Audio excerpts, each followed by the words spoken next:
Ops, nandito naman ho kaming tatlo. Kahit malakas ang alon, tuloy pa rin ang pangingisda ng mga mangit. Ito ang aming pamain, hipon.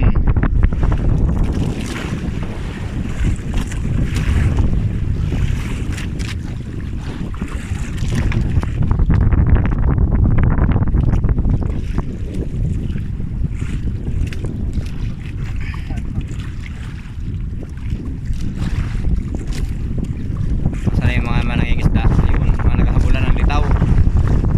Hindi makita at malaki ang alon eh.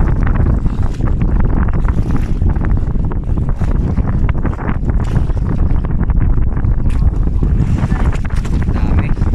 Kaso nakasama ng dagat.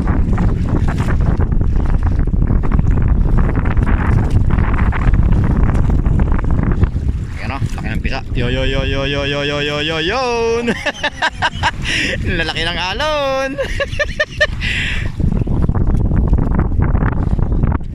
Oh, ito malaki oh. Laki ng alon oh. Oh, napisa. Grabe ba? Nakita niyo. Oh, yan ah. Kabundok. Bundok sa tabor. Ayan oh, kabundok oh. Ayan oh, oh, laki, laki. Yeah!